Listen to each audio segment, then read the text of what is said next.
can sort of catch up. But thank you again for joining and taking some time out of your hacking day to watch me talk about interviews.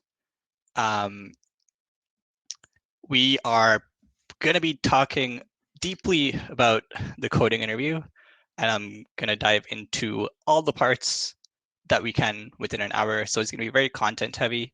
I'm going to warn you up front, but we will get started. So you're going to take an end-to-end look at the coding interview, everything from how do you get a good resume going to how do you land an interview to actually doing well on that coding interview and cracking it. But let's get started. Before we really dive deep into it, I want to give you a little bit of background about myself and why you should even care about what I have to say. I'm just a nobody so far. So my name is Dara. I'm a software engineer currently at Square. I've been in the software engineering field for about 6 years now. And during that process, during my time in this field, I've had a lot of anxiety and nervousness that have been caused by coding interviews. And especially if you're in university or school or it's just starting out in your job search, I know that is still the case for a lot of people. So I'm going to try my best to sort of take the veil off coding interviews, take the veil off the recruitment process, and give you really an interviewer's guide, a company's guide, a recruiter's guide to the coding interview process, and hopefully make it a little bit less anxiety inducing. I still get nervous when I do coding interviews, and that's completely normal, but I'm trying to make sure that make it level set and make sure everyone's on a level playing field, and that's what we're going to try to do here. A little bit more about myself. I am based in Toronto, Canada. I went to University of Toronto for 2 years. I ended up dropping out after my second year to pursue work full time. I got my first internship after my second year, and then that led to a full-time contract, and that led to another internship, and that led to another position full-time at various different companies. And during that time, I've done lots of different interviews at lots of different companies, both as an interviewee, that is somebody that's a candidate looking to get a job, as well as an interviewer, which is the person conducting the interview. And I'll use those two terms quite a bit. Interviewer is the person that's conducting the interview. Interviewee is the one that's being interviewed. And I might also say candidate sometimes. Candidate is also the same as interviewee, the person that is being interviewed, just to level set there and make sure we're all on the same page. So from very early on in my career, I was very curious about the interview process. Like I said, it was very anxiety-inducing. It was very nerve-wracking to go into these interviews. I wasn't really sure what people were looking for. And so from my very first job, what I wanted to do was figure out what does the ideal coding interview look like. And a lot of what I'm going to talk about is driven from that desire to understand and learn about what a good coding interview looks like. And to that end, especially early on, I tried to get involved in the hiring process as much as possible. So on the interviewing side, my journey, I've done tons of interviews as an interviewer, interviewing candidates for certain jobs at Square. I worked at Wealthsimple, which is a Toronto fintech firm. I've done over 100 interviews across these two companies and a couple others. Which is the single most important thing, I think, in my view as an interviewer, in trying to figure out what makes a good interview. When you're on the other side of the table, you really see the common pitfalls that people fall into, how to avoid those mistakes, what makes an amazing interview versus a good one versus a decent one versus an okay one, and versus just a straight up bad one. I've had very few bad interviews, and everything else usually falls into the other spectrum. So, and then on the other side of the table, I've done over a couple dozen interviews as somebody that's been looking for a job. Many interviews over the years. Again, I have had 4 or 5 positions so far in my career, and every time I changed jobs, I did 3 to 5 interview rounds every single time. So that has added up quite a bit. And this presentation is really marrying the knowledge that I've learned from being on both sides of the table. That is being both an interviewer and an interviewee / candidate throughout that time. So let's get into it. First things first, to get a job, it's really 2 simple steps. It's not that complicated. You need to first get an interview, and then you need to pass that interview. If you can do these 2 steps, you're good to go. You will get a job if you can perfect these 2 steps, or get as close to perfection as possible. And these 2 really go hand in hand. So if it doesn't matter how many interviews you get, if you don't know how to pass them, and it doesn't matter how much you know how to pass an interview if you're not getting enough interviews. So we're going to break these 2 things down and then break these down further and really focus on how we can increase our chances of getting an interview. And then once we have, once we are getting actual interviews, then we can focus on passing the interview. In reality, you had to be working on both of these at the same time, but it's a good idea to sort of take a 10,000 level foot look at getting a job, breaking these 2 things down and treating them as 2 separate things, because the things you need to do these things are very distinct and separate. So first, we'll take a look at how you can get an interview.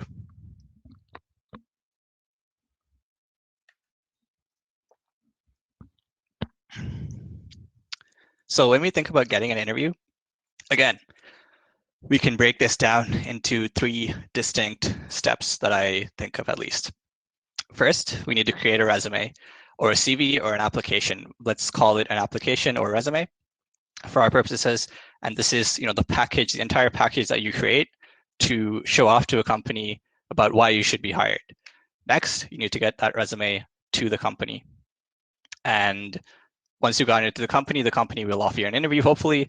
But really, what I want to focus on is the first 2 things, because that's where you can apply a lot of leverage and really focus your attention on both creating a great resume and then getting that resume to the company that proves for a high quality application and increase the chances of you hearing back once you've gotten the resume to the company. So we're going to look at the first 2 steps, creating a resume and how you can get that resume to the company most effectively in a way that increases the chances of you getting a call back. So on the resume side, there's a couple of things to keep in mind, and this will be pretty high level. There's a lot more resources in the hack pack that I've included because I don't have a lot of time. But on the resume side, in terms of structure, you want to really keep in mind that people are going to spend very few seconds, maybe a minute max if you're really lucky and the recruiter is having a good day and they really want to focus on spend a lot of time on each resume. Maybe they'll spend a couple minutes on your resume. But most of the time, it'll probably be a few seconds, 10, 20, 30 seconds. So in that time, you want to make sure that your resume conveys as much of the most impressive things about you as possible. You want to convince the hiring person, whoever is reading that resume, that you deserve this position or you deserve an interview at least in the 10 seconds that it takes to scan that resume. To that end, what really matters in terms of structure is that it's simple, it's clear, it's digestible, and it's easy to understand. It needs to be formatted in a way that's very easy to digest quickly, because you want to get the most important and impressive parts of yourself across to the interviewer or across to the person that's reading it as quickly as possible. My go-to template for this is the Career Cup template. Career Cup is the company run by Gail McDowell, who is the author of Cracking the Coding Interview, the book. And she has a template up. If you don't know where to begin, this is a great starting point, and then you can add your own type of flair to it and personalize it the way you want it. But this is a great starting point if you just don't know where to start with the resume. Now, it has this has sections that might not be relevant to you. Maybe you don't have any experience or you don't have any projects, but we'll talk about a bit about how you can get those things added on there. So, one thing you might think is this is very bland and boring, but the reality is it's very easy as a reader to scan this, understand where you worked, what you did, and when you did that work very, very quickly. And that's, again, I can't emphasize enough, that is your goal, is to make it simple, clear, easy to understand, easy to digest as quickly as possible. And you want to make it as impressive as possible in that few seconds as well. So that's on structure. The next thing when it comes to your resume is content. And this is the fun one, because this is where I think a lot of the creativity and the way you can twist and turn words into meaningful sentences to really drive home how impressive the work you've done is.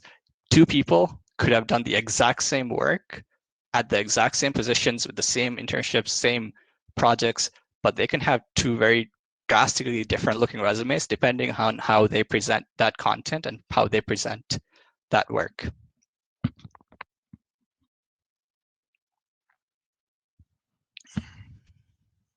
So a big trap that people fall into when they describe past work, and we're going to be focusing on past experience here, and if you don't have experience, we'll get to that in a bit.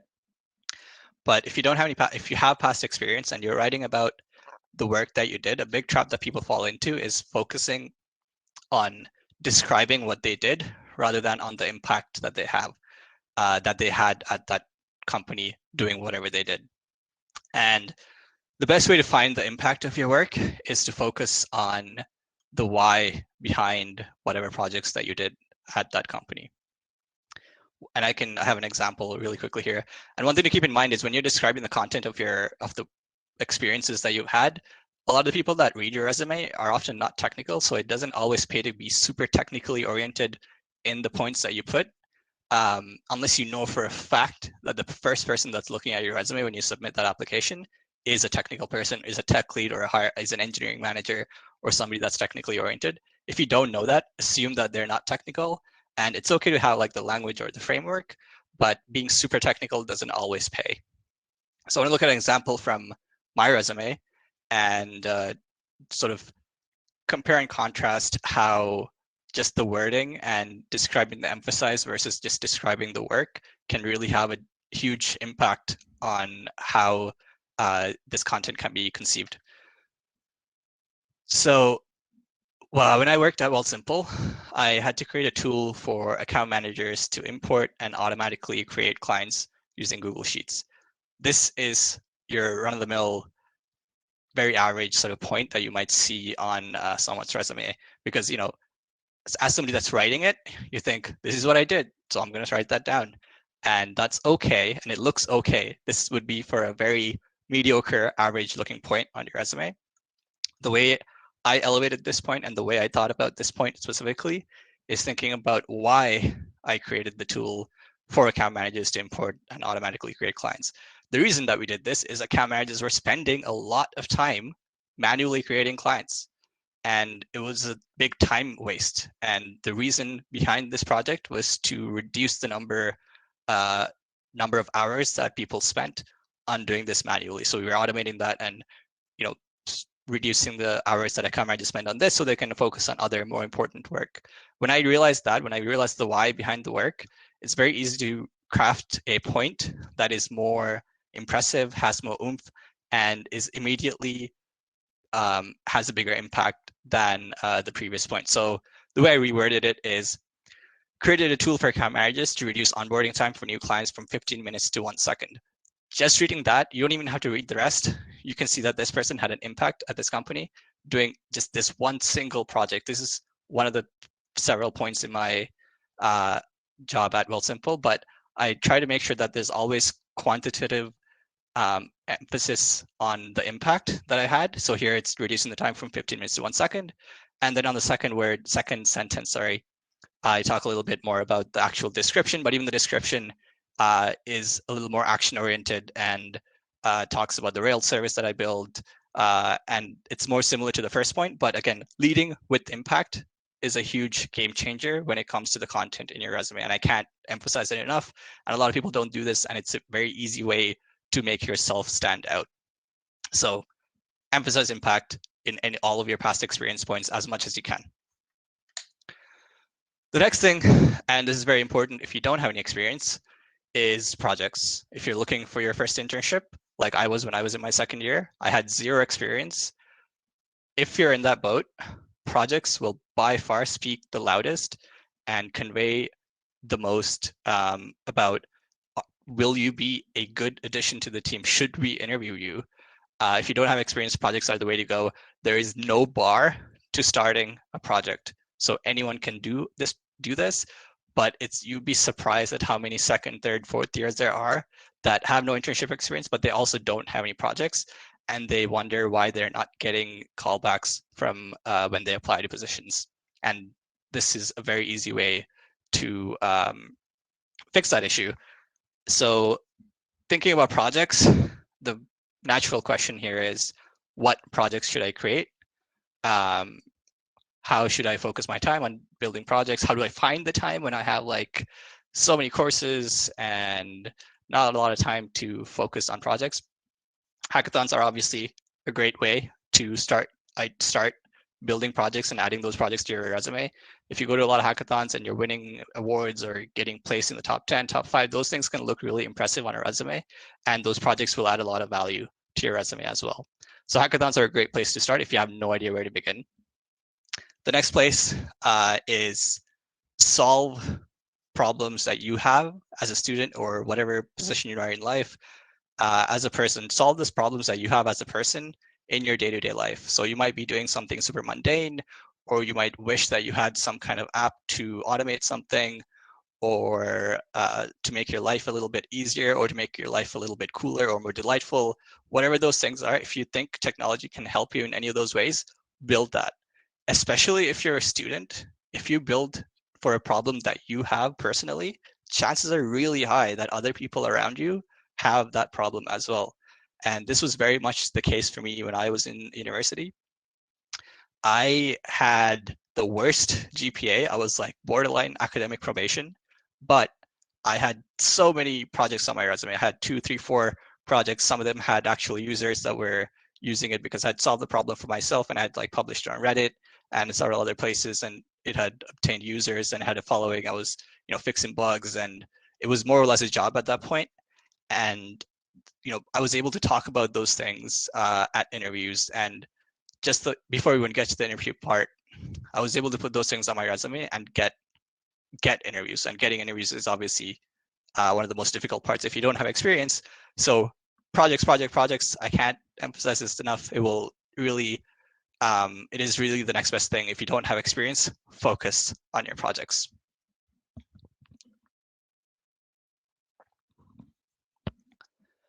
You might be wondering how you should best showcase your portfolio. There's a couple different ways to do this. The key way is to just link out to your portfolio website, or just link out to if you've deployed the project that you worked on somewhere, you can link out to that in the individual bullet point on your resume. One thing you can also do, which I learned from one of the hackathon organizers, Anna, thank you for that, is instead of hoping that people click on the links that you put on your resume, you could, after your first page, your resume should generally be a page unless you have, actually, your resume should just be one page, regardless of how much experience you have. And after your first page, what you can do is have a portfolio section, and in that have some screenshots maybe, and a couple lines about what the project is. And also you can link it out still, but having it in the same PDF as your application, as your resume, will increase the chances exponentially that people will look at that, rather than hoping that people click on your links in the resume itself. So you have your resume as the first page, and then the second page, make it clear that it's not your resume itself, that it's your portfolio or your project's portfolio section. And listing out your portfolio with a couple examples can make for a very first grade impression, and you can guarantee almost that they'll scroll through, because scrolling through things is a lot less friction than actually clicking on links and checking things out. So that's a pro tip that I got from one of the hackathon organizers, and I think it's a really great idea for showcasing your projects in a creative way. So that's content on your resume, and that's the two things that I want to focus on in terms of resume, is the structure and the content. And then we move on. So now you've crafted a resume that you're proud of, you have good content, you have some projects. The next thing to do is to get your application to the company, sorry. And this is a step that a lot of people just skip entirely and don't even think about. So let's talk about it. I just broke my keyboard, sorry. Whoops. All right, my keycap came off. We'll run with it. So we want to get our resume to the company, and there are several ways to do this. The first and most obvious way is to apply online.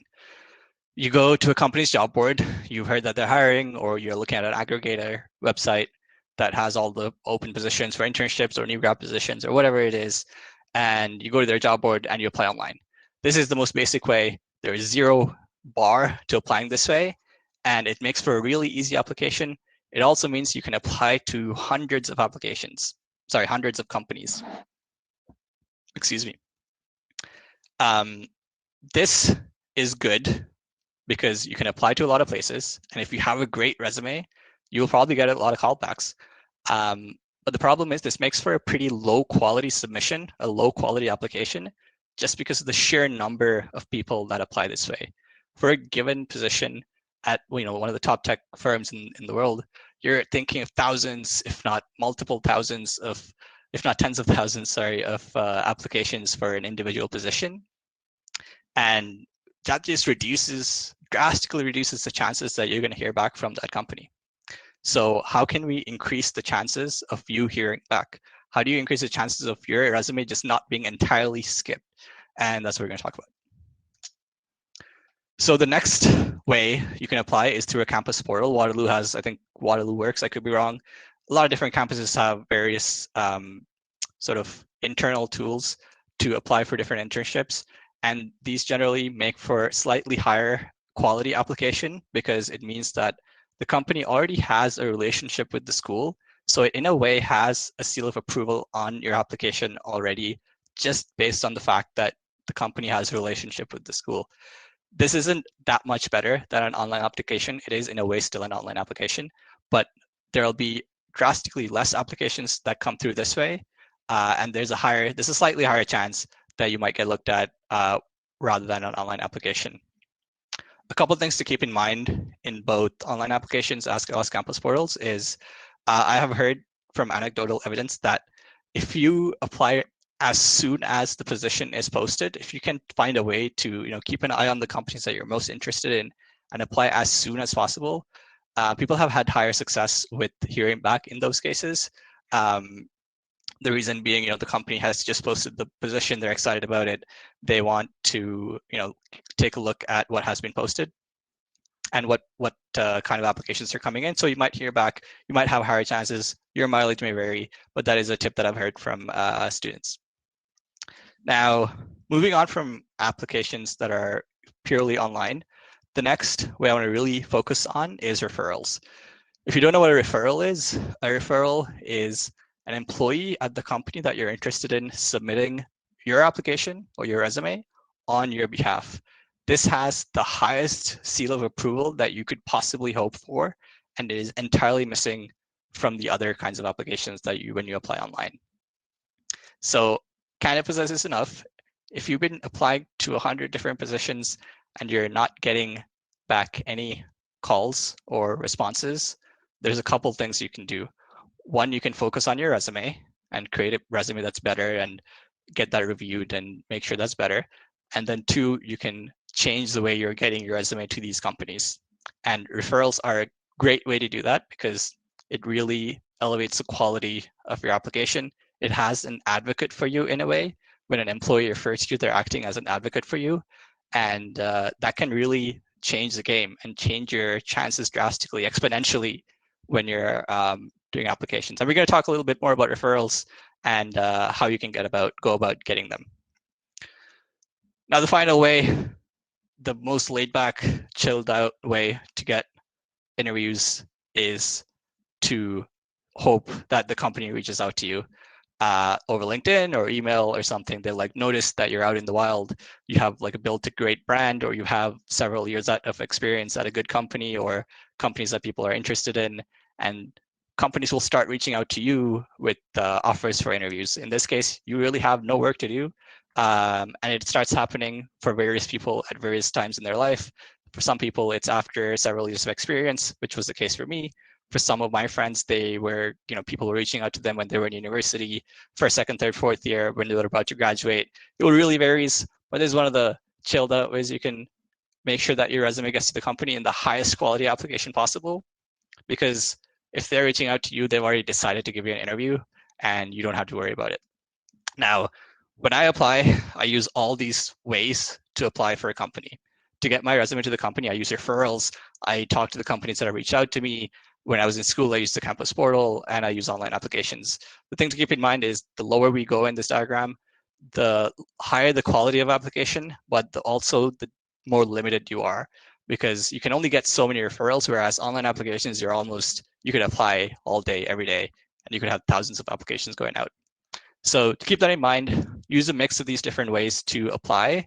And again, for referrals specifically, I have resources in the Hackback about templates and how you can reach out and things like that. But we're also going to talk a little bit more about that, because I think it was, for me at least, a big missing piece in my tool belt when I was looking for jobs.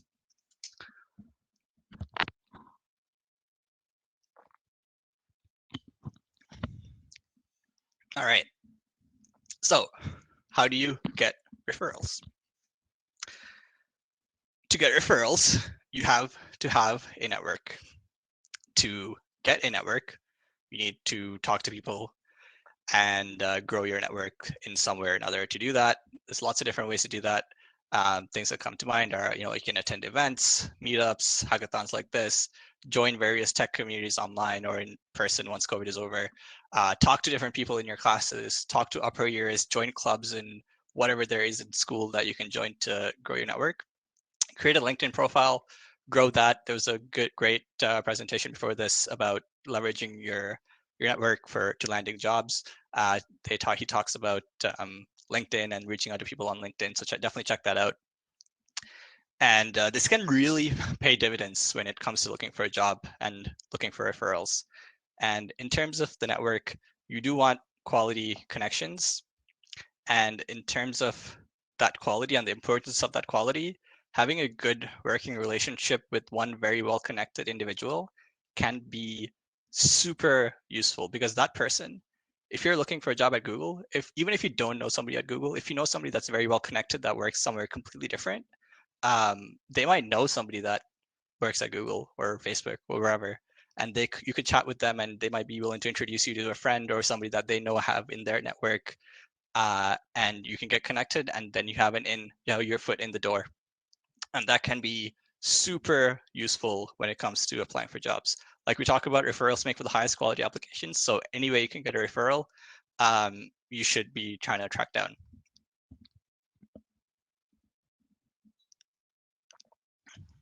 And then once you have built a network around you, start with your closest relationships. So your friends and your classmates and your acquaintances that you have good close relationships with. If you know that somebody works at a company, just ask them. Like, if you have a friend that works at a company that you're interested in, they will be more than happy to refer you. But chances are you probably don't have any friends that work at the companies. If you did, you're probably already doing this. So let's talk about, if you don't know anybody that works at a company, what do? Then you look for people at those companies. You go on LinkedIn, you look at the company page, you try to find people that you have something in common with, whether that's like mutual friends, that's alumni from your school, people that have worked at places that you previously worked at, any kind of common ground you can look at, and then reach out to them and try to get a call with them, chat with them, see how you can learn more about the company, learn more about what they're up to, and then hopefully that will eventually turn into a referral. And a lot of times you can send out 1,000 messages, maybe you'll hear back from like half of them, and that's okay, because the scale you're talking about is, you send out 10 messages, and if you hear back from 2 people and one of them give you a referral, those 10 messages, those rejections will be completely worth it. Rejections from the people that you didn't hear back from, completely worth it if you can get one referral, because chances are that referral is going to turn into an interview if you're qualified for that role. If you're not qualified, you might not hear back, but then at least you have some signal, at least you have some understanding that you need to improve your resume or change the way you're applying a little bit more. In terms of cold reach out to people that you have never met before, emails and LinkedIn messages are the best way to do this. I have templates in the Hackback, or I have links to blog articles that have templates to reach out to different types of people, and depending on the goal that you're reaching out with, use these templates to reach out to people. It will work out. I have a couple of examples of people that have reached out to me. So this is a student that reached out to me. It's a really warm message. It's very enthusiastic. It's just, all it is asking for a coffee chat. And I was more than happy to chat with this person and tell them more about what my work is, with the internship positions available at Wealthsimple, and then eventually refer them. This is another student that reached out to me, and they had some common ground with me, which when there is common ground with somebody, it makes you connect with them more, and the chance of you hearing back will be slightly higher. So I encourage you to use that common ground in your message itself to when you do reach out to people that you've never met before. In this case, the third paragraph here, I noticed that you studied at UFT Computer Science as well. You had some amazing internship experiences while you were still a student. I don't know if I'd call my internship experiences amazing, but I, this resonated with me. I was also in UFT Computer Science. I was looking for internships. It was really hard, and I was more than happy to chat with this person and help them in any way I could. The one thing I want you to take away from this is that you will almost certainly hear back from a higher percentage of referrals than any other type of application. So if you apply online to 10 positions, 10 different positions, and you get referrals also to all of those 10 positions, you're pretty much guaranteed that you're going to hear back from more of those referrals than from those applications, just because companies usually have a good framework around referrals and making sure that people that are referred get good sort of not service, but a good experience throughout that funnel. And so you're probably going to hear back, even if that response is a no, in which case you still have some kind of understanding of, did I qualify for this position or not? If you're qualified for the position and you get a referral, you're almost certainly going to get an interview. So that's what I want you to take away from the referral spiel. Cool. So at this point, you have a resume, you've gotten that resume to the company, and the next thing is, hopefully, if you're qualified for that position, you will get an interview. Hopefully you got a referral, maybe you have now an advocate at that company fighting for you, or saying that this person is a good fit for this role, and they offer you an interview.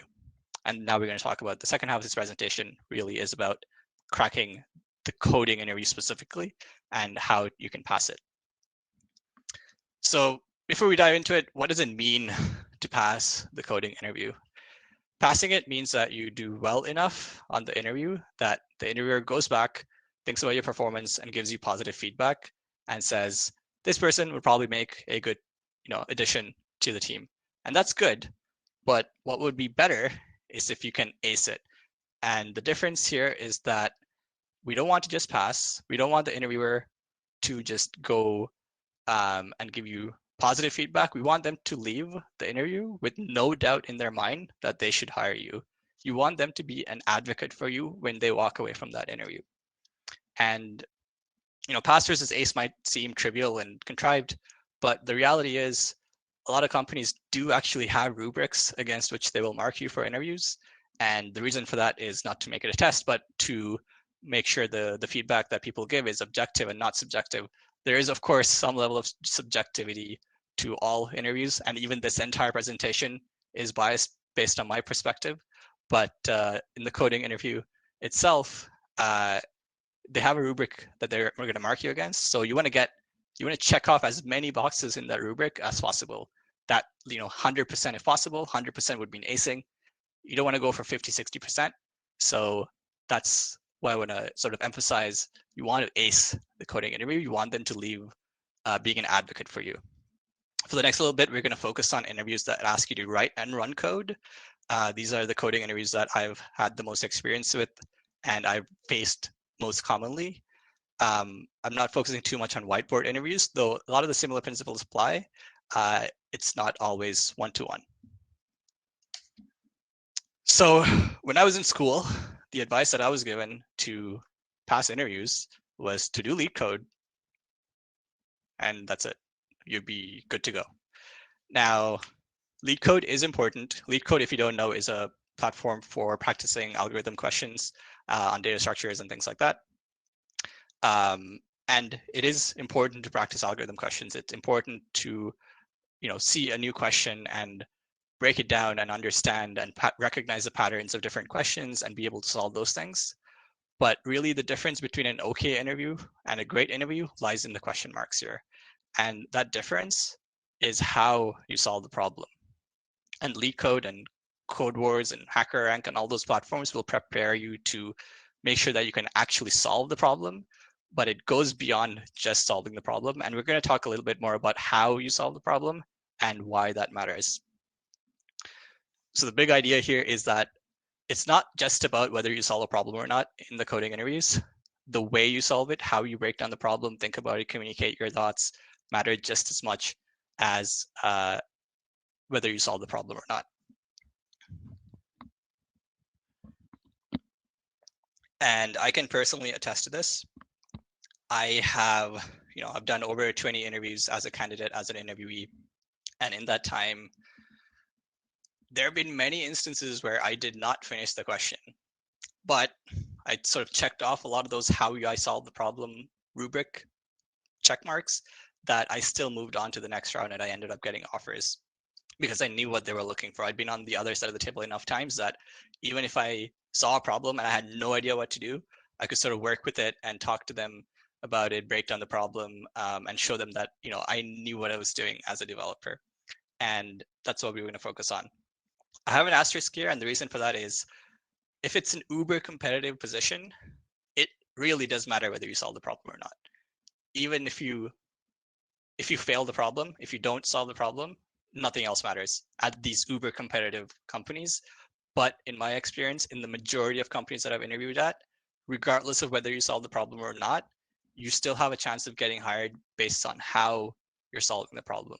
So let's talk about that how.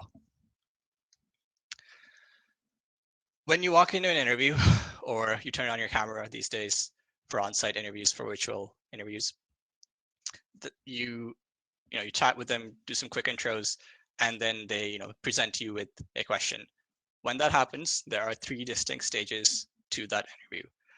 And there's 3 distinct stages during which you're judged and you're rated on. So these are the 3 things that we're going to talk about before you actually start coding, while you're coding, and after you're coding. We're really going to focus on the first 2 because that's the crux of the interview. That's 45 minutes, maybe 50 minutes out of the hour of the actual interview. So let's chat about that. You might not even realize there are these distinct steps, and most people don't.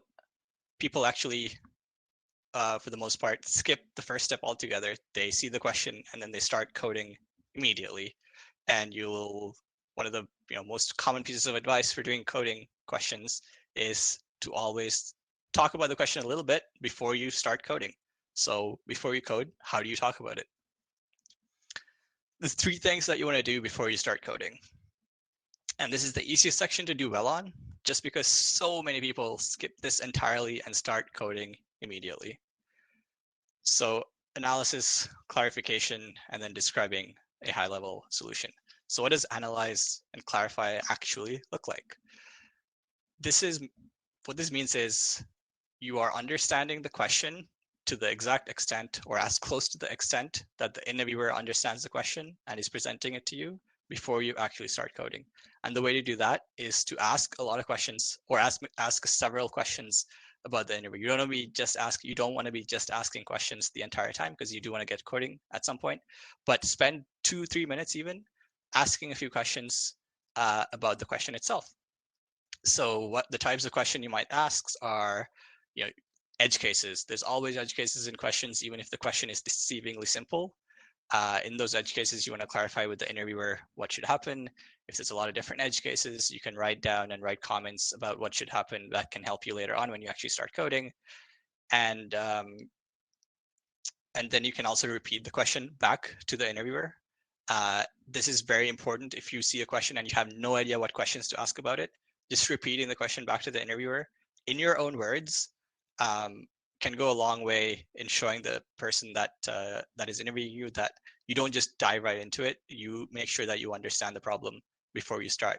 And even in the act of repeating a question back in your own words, in order to put a question in your own words, you need to understand it. And in that process, a lot of times I've seen that people will think of edge cases even as they're explaining it. And when that happens, you can sort of ask about those edge cases once again. So once you've asked a few questions and you are sure that you understand the question the same way the interviewer understands it, you want to describe a high-level solution. And if it's a brute force solution, that's okay. Check with the interviewer if that's okay for the purposes of the interview, and if it's okay to code a brute force solution, or if they are looking for a super optimal solution right off the bat, that would be quite rare. Usually it's okay to do a brute force solution at first, and maybe later on in the interview, you'll optimize it and make it better. And once you've described a solution, you want to go through a simple case of the problem and make sure that your solution makes sense for that simple case. Now, that's quite a lot to do before you start coding, but this all takes 2-3 minutes max, maybe 5 minutes. And you still haven't done any code. You haven't written a single line of code, but the interviewer, if you've done these things, the interviewer already have a good idea in their mind that, hey, this is a person that sees a problem, breaks down requirements, understands the problem fully before they start committing to coding it. And that's very useful and very impressive, especially if you're a student or a new grad, because we just don't do that. People realize once they start working that this is a big part of software development, and breaking down requirements is a huge part of it, and showing that in an interview, this is the best way to do that. So don't skip this step if you're at your next coding interview. I'm going to go through a very quick example to sort of demonstrate this. This is a contrived example. This is FizzBuzz. If you don't know what FizzBuzz is, it's to write a program that prints numbers. For multiples of 3, you print fizz instead of the number, and for multiples of 5, you print buzz instead of the number, and for numbers that are multiples of both 3 and 5, you print FizzBuzz. If none of those rules get matched, you just print the number. So that looks like 1, 2, 3 is a multiple of 3, so you print fizz. 4, 5 is a multiple of 5, so you print buzz, and then so on and so forth until you get to 15, at which point you'll print FizzBuzz because it's a multiple of 3 and 5. This is like one of the most simplest questions in coding, and nobody will really give you this question because it's so simple and everybody's talked about it a million times. But even here, there's room to clarify and analyze. The first thing I see here is that you're writing a program that prints numbers. If I were given this question, I would see that first and foremost. Seems obvious, but my question would be, what number do you start printing at? What number do you end printing at? Or does it run forever? Do you handle negative numbers? Do you handle positive numbers? And those are questions that you can ask. Do the numbers that you print need to be configurable? Does the program need to take in a couple numbers and print all the numbers between those two numbers? Or should it just run forever like we were talking about? So let's say I ask that question and the person says, you're right, you actually do need to take two numbers, a start and an end, as opposed to just running it forever. Now, you've contrived a different problem now. This is not the same problem that we saw earlier. And this is a type of clarification that is often useful in coding interviews. And a lot of people miss because when they see a question, it seems very obvious, but thinking about it a little bit more, you'll realize that there's always edge cases and things you can clarify.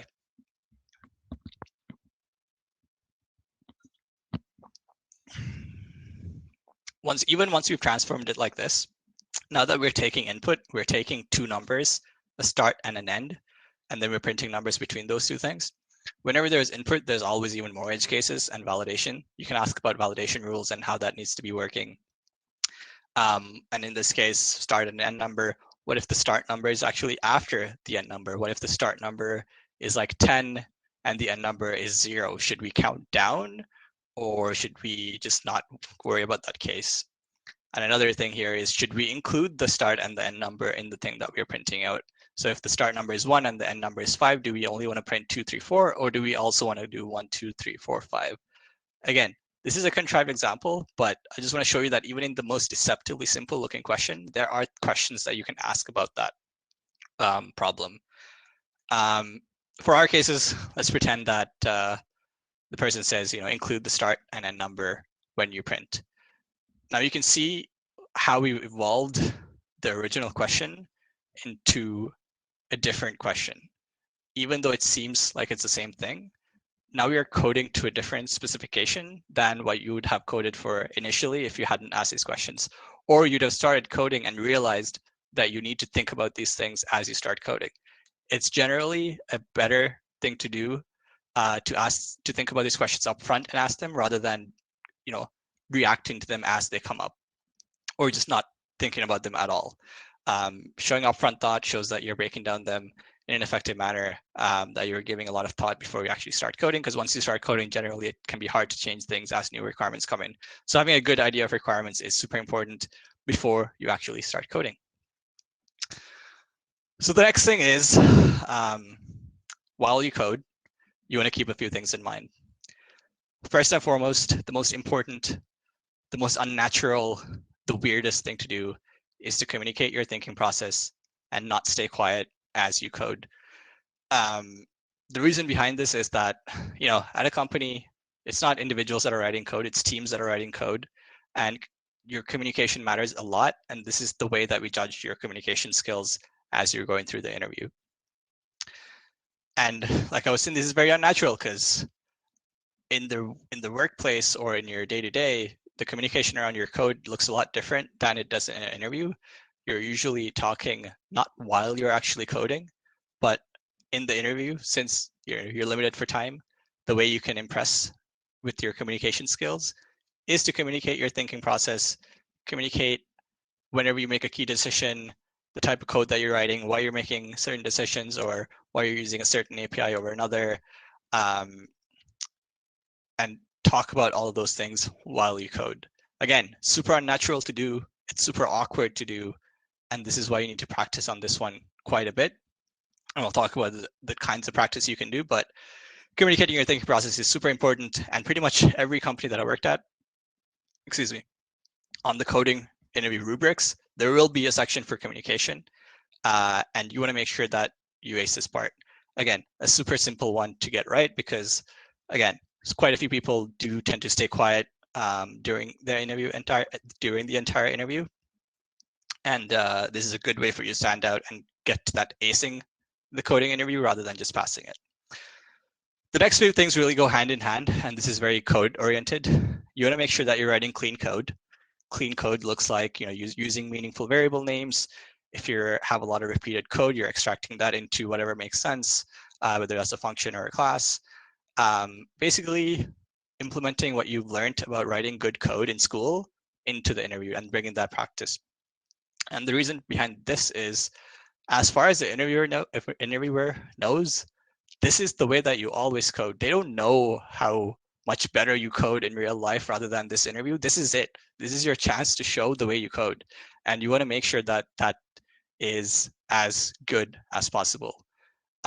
So a few ways, like I said, to do that: meaningful variable names, extracting repeated code into different functions and classes, brush up on the language of your choice. Most people are, if you're writing code that runs and if you're testing it during the interview, they're okay with you looking up certain things. But it's a good idea to just have brushed up on the language of your choice as well. If you're using Python, make sure you know how to loop over an array, loop over a dictionary, and do basic functions on those things, just so that you have some level of comfort when you go into the interview itself.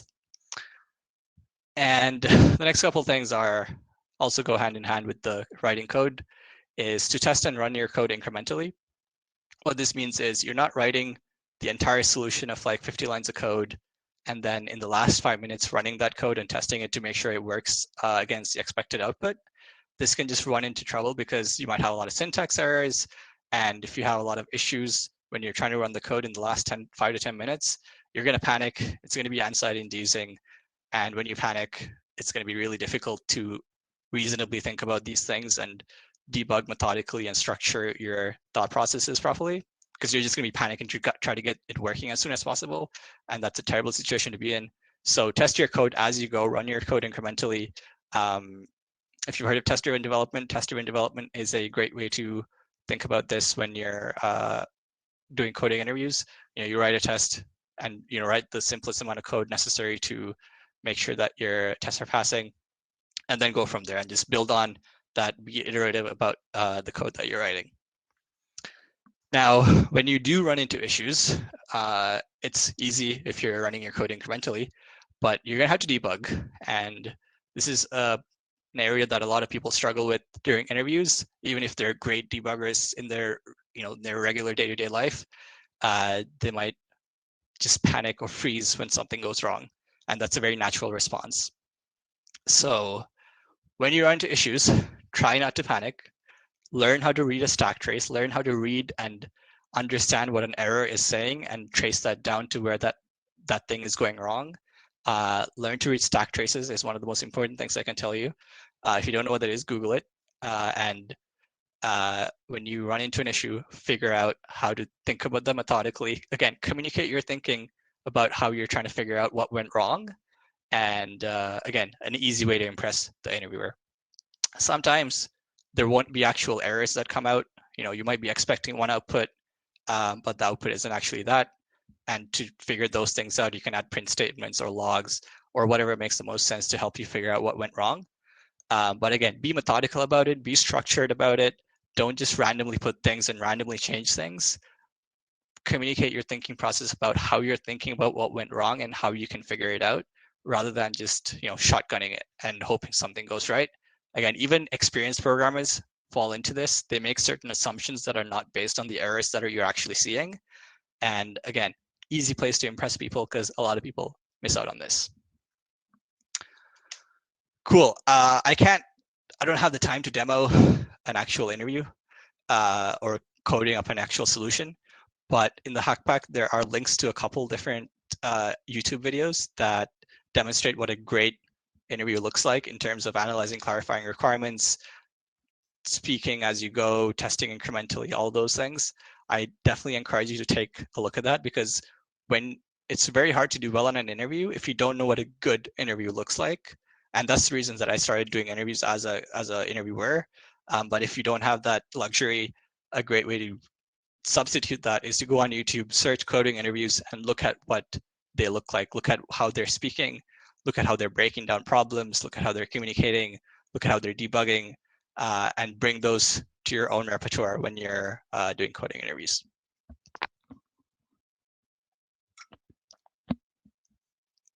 We're almost at the end here. So after you're done coding, there's a couple of things you can do. You don't always have the option to do this because you might be out of time, or that's the biggest reason usually is you just don't have time after the interview. But if you have 5 to 10 minutes remaining, you can review, reflect, and discuss improvements about your problem. A couple of things that you can talk about are low-level changes that you might have made, and then high-level changes that you might have made. At a low level, you can talk about the things that we talked about in clean code, like variable names. If you have repeated pieces of code, how you might clean that stuff up, that's very low level. And at a high level, you might talk about entirely different approaches you could have taken to the problem, how you could make it more performant, limitations of your approach, flexibilities of your approach, what new requirements could come in that would mess it up or make it very easy to adapt to. And all those things you can talk about at the last couple of minutes during the interview if you have the time. And generally, you also have the opportunity to ask questions about the company or the person. Pretty much every company I've interviewed has this option in the last 5 to 10 minutes. And it's important to ask good questions. There's a lot of generic questions that people ask, and it's the last thing that you leave them with. So you want to make sure that you're leaving them with a good impression. So the question that I personally ask is, what is something that you would change about the team or the company? This usually makes them think, and they keep thinking about it even after they leave, because it's not something that they think about every day. So what is something that you would change about the team or the company? And then if I'm talking to the person that would be my manager or would be my team lead or somebody that I'll be working with in terms of as a mentor or something, I would ask, like, what does success look like 3 to 6 months into the company if I were to start my role? Or if it's an intern position, I might ask what a successful internship position looks like, or what a successful internship looks like at the end. This conveys that you really care about the position that you're working at, really cares about the company. So ask good questions, ask calibrated questions. Don't just ask the generic questions like, what does your day-to-day look like? Most developers' days today looks pretty similar. You're not going to get too much value out of that. And they've probably answered that question a million times. It's not really going to give them the best impression from those questions. One of the questions that I was suggested to ask was, what is your favorite thing about the company? If they're talking about the things that they most enjoy at the very end of the interview, they will also might leave with a emotionally positive response to the entire interview, and again, keep them thinking about the interview in a positive manner, and that's always good as well. So asking, what is your favorite thing about the company, or why do you love the work that you do? Gives them a chance to talk about something that they love and that they're passionate about. So always a good idea as well. In terms of just going back to discussing improvements, reviewing and reflecting, again, you might not always have the time to do this, but if you do, give it a stab. But I've maybe had the opportunity to do that in like 50% of the interviews, but you almost always do have the opportunity to ask questions at the end, so make sure those are good questions. I had an example for this, but we are kind of running out of time, so I'm going to skip over it real quick. But that is really the end of this presentation. We're at the hour. So just zooming back out to getting a job, the two-step easy process to getting a job is to first get an interview. We talked about crafting a great resume and leveraging your network in order to increase the chances of you getting an interview. And one method I would like to focus on is to get referrals. If you're not getting callbacks, try to get referrals, increase the quality of your resume. A good quality resume paired with a referral will almost always lead to an interview if you're qualified for that position. Next, once you have an interview, you go to the on-site coding interview. There's a few things you want to keep in mind. You want to communicate your thinking process. You want to make sure you're analyzing and clarifying the question. You're describing a high-level solution. You're writing clean code. You are debugging methodically as opposed to just spamming things and hoping something works out. Follow clean code principles. All these things, when you put them all together, will lead you to getting a good mark on your rubric for that interview and ideally lead to an offer. So what are the next steps for you? What can you do to increase the chances of you getting getting an interview and then doing well on that interview? Oops. So for actually getting an interview, get your resume reviewed. Make sure it's a great resume. Make sure it gives the best impression of you as possible, that it really conveys that you should be hired for this position, that you should be given an interview for that position, and then increase the chances of your application getting a callback by reaching out to your network, seeing where you can find people that you have common ground with, reaching out to them, trying to get referrals if you can. And the other thing is, on the side of once you've actually received an interview, what you can do is practice, like I said, LeetCode and HackerRank, and practicing algorithm questions is actually very important because you need to know how to solve the problems. If you don't know anything about solving problems, and you're doing well on those other things that we talked about, it won't matter because you'll have no idea what you're doing. So practice algorithm questions, practice data structure problems. You will run into them throughout your career. It's time well spent. But when you do that practice with the rubric in mind. Think about different edge cases. Think about how you would talk about the problem, what you would test, and do with once you've done the practice on LeetCode and HackerRank or wherever else. I have resources for this as well in the Hackpack. Do mock interviews with your friends. Doing mock interviews with your friends and asking them to rate you, and then also you rating them, and then cycling through several people and repeating this process will give you a good idea of where you're lacking, what you can improve, and then you also get a good chance to deal with a real life scenario of the actual interview.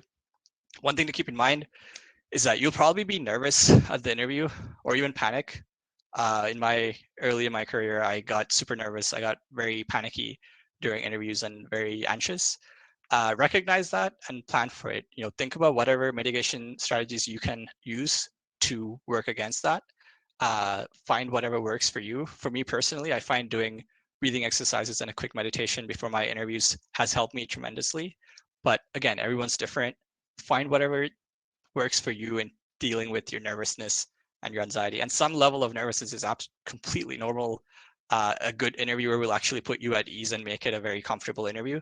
But some nerves are obviously just part of the equation. But try to find things that can mitigate the panic side and anxiety side, things that will leave a bad impression, especially when something goes wrong. Instead of freezing up, you have something to go to figure out how to move from that freezing sensation. I'm also going to be doing resume reviews throughout this weekend. I'll do that today, tomorrow, and potentially on Monday as well. I will get to as many as I possibly can. If I have too many, it's first come, first serve, but hopefully I can get to all of them. Send your resumes to this email, also in the hack pack. And I will try to make comments on everything from structure to content. And if you haven't, it's very rare that I looked at a resume and I have nothing to say about it. But if so, good job. I will also say that. Yeah, send me your resumes. I will take a look and get back to you. More resources in the hack pack and the syllabus. Primarily in the hack pack, a lot of links to things that I've written about interviews. Other people have created templates on reaching out to people to get referrals. All those things you can find in the hack pack. YouTube videos to programming interviews, model programming interviews. Check those out. And if you're interested in learning more or you just want to chat, you can find me on Twitter. I have a website where I write about a lot of those things quite a bit. Primarily around career and your first job and interviews and referrals and all those things. I write about those on my website. And you can also reach out to me on LinkedIn. I accept every LinkedIn message or LinkedIn request. I have until I reach my connection limit on there. So feel free to send me a LinkedIn connection request and send me a message if you want to chat about anything at all. And that's it. Do you have any questions? I haven't checked the hop-in in a while, so I'm going to check that now. If you need to go and don't have the time to stick around, I'm also happy to answer questions in the Discord. I'm in the career Discord, by the way. So let me check my hop-in. Okay.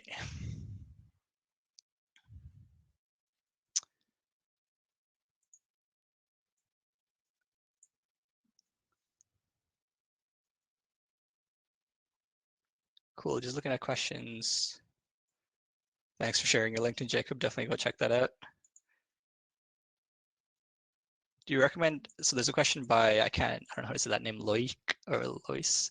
Sorry. Do you recommend going through cracking the coding interview better or worse than LeetCode? If you have the time, go through cracking the coding interview. I've only read about half of it, to be completely honest. Again, cracking the coding interview, the book gives you an entirely super in-depth breakdown of the entire interview process. It suggests you start thinking about interviews like 6 months in advance and start preparing and going through all these things. I think these days there are enough tools online to practice a lot of those questions. All the cracking the coding interview questions themselves are already on LeetCode or other similar platforms. It's mostly about the pattern recognition, and you recognize a recursion problem. You can recognize a problem where you need to pre-process the data and then do something with it. You recognize a tree problem. It's the recognition that is super important. So whatever way that helps you do that, if LeetCode helps you do that, then just do that and call it a day. It really depends on you. Farhan asks, is it bad to apply to every internship on a company website, even if you think you're good for them all? It depends on the company. Generally, what I've found is if you apply for an individual position, you will probably be considered for other positions at that company as well. So it isn't a big deal if you do apply. If it's like very easy to apply for multiple positions, go for it. But if it takes hours and hours to apply for a position, I wouldn't bother. Think about your time and the chances of your application being better because you applied to more positions is very unlikely. I would go with one, and if you really want to, you can do more, but I wouldn't guarantee that that would help you out more.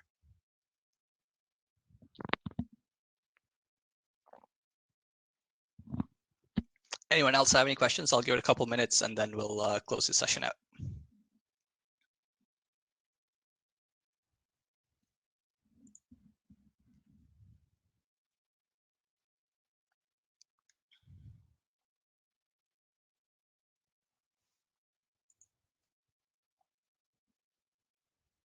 All right, sounds good.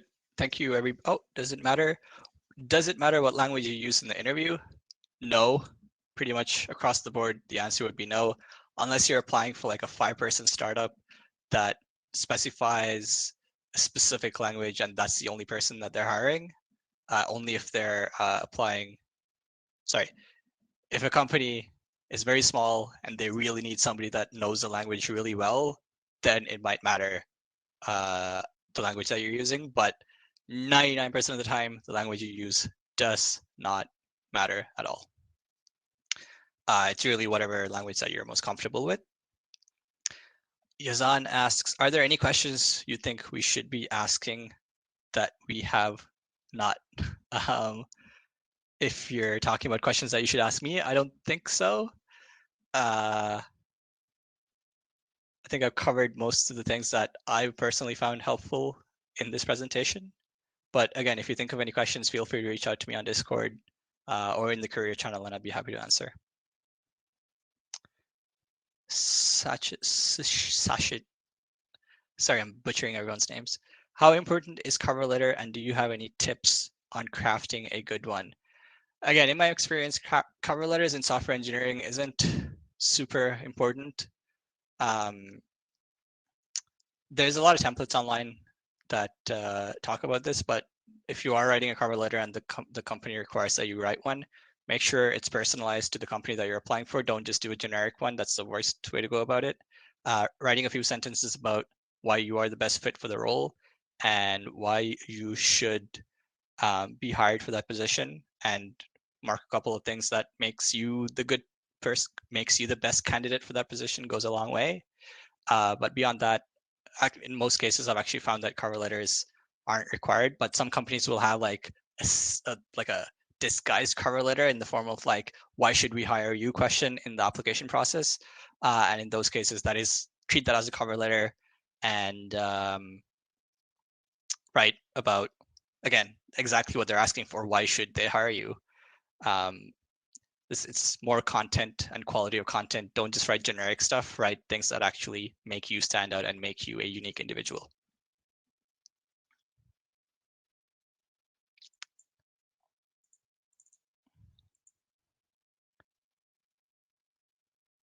Sarah says, sort of off topic, but your slide template is very nice. The slide template is actually the Hack the Note slide template. They made a beautiful slide deck design. So all credit goes to the design team at Hack the North.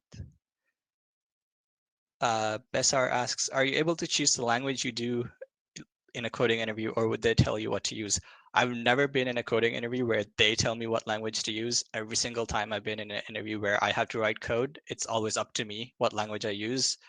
If you have no idea what language to use and you're just starting out, I would suggest Python as a great language of choice, because you don't want to be thinking too much about the language. You want to be thinking about the problem, and Python is so easy and friendly to use that a lot of the language details are moved away and you can focus on the problem itself. Cameron says, very off topic, but what breed is the dog in your background? I think it's like a German Shepherd puppy. I actually don't know. I just Googled. I wanted a puppy picture for my wallpaper, so I Googled puppy pictures. And I really like this one because it looks like one of my friend's dogs, who is a German Shepherd and Husky mix. But that's the dog. Thank you. It makes me happy. So if you're staring at a screen for 8 hours a day, it should make you happy. Cool. I think that's it. Again, I'll be in the Discord. Send me your resumes if you want me to take a look at it. Happy to give you feedback. Email again here is, I'll type it here and I'll post in the Discord as well. Feel free to send me your resumes to that. I will check it out. Thank you so much for joining and have a great hackathon. Take care, guys.